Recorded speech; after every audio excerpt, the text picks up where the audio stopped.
This is a video response to Dangerous Dan 762, who has a video. The question of it is, I'm looking at it here on the screen, is green energy ruining our energy, or ruining our engines? And he had some questions about fuel, and he asked me about them and Roller Padre if he was available. And hopefully Roller Padre may have the time to speak on this. Um, because in Podger's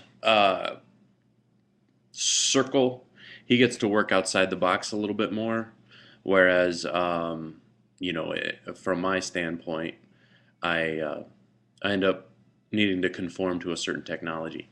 But you know, that's neither here nor there. You're stuck with me. um, so you mentioned your chainsaws, you mentioned the truck, and how the 10% ethanol is affecting how the vehicles are running. Well, whether or not it's a 10% or if it's up to 15%, regardless of that, the Chevy's running like shit. You're having trouble with your saws. The skidders are barely running. You mentioned diesel as well, and Bison Hawk commented on the ultra low sulfur. I'll be happy to speak on that, but I want to make this brief and clear. That way it doesn't get too confusing, because it may get confusing in a hurry. So I'm going to do just the E10 and ethanol right now. First and foremost, um, advantages of ethanol are that it runs clean and it is a renewable energy resource. You can make it from any sort of sugar yielding crop. You can more or less get it from there. I mean, that's not necessarily all that they get it from, and I understand you don't like corn. Oh man, I spit on myself. But there are goods to these fuels as well as bads. And but now, what does it have to do with you? Your E10 that's within your fuel tank when you purchase it. Hey, the turkey's done. Let me go get that. I'll be right back.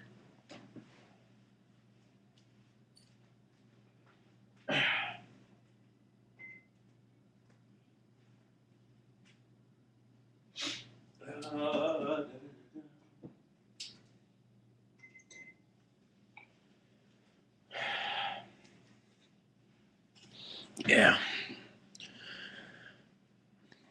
using the oven in the summertime. That's how I roll. Okay, so a couple of the properties of ethanol and where it ends up being a problem in an austere or rural environment.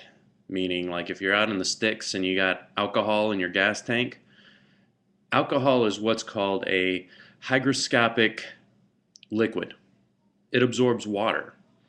So, where in the old days when you had a little bit of water in your gas tank, it would pool at the bottom and the filter may catch it, or the engine would choke, cough, and just blast it out the tailpipe, right?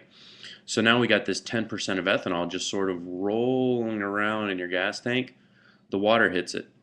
The water, in turn, separates the ethanol, absorbs all the water, so you have these larger pockets of moisture, which in turn cause corrosion and affect your lubrication and things like that.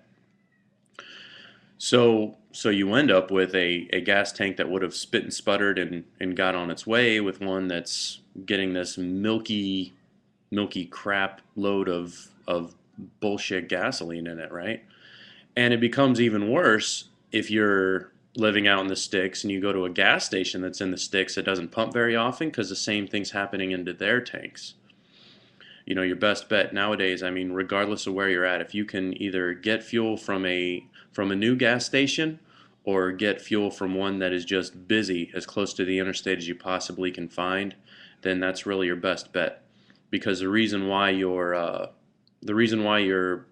gasoline is only lasting 30 or so days before it starts to mess up is because it's already probably 60 days old, if not older, by the time it goes to the refinery, goes to grandma and grandpa's little gas station, and then sits for how long before it actually gets sold.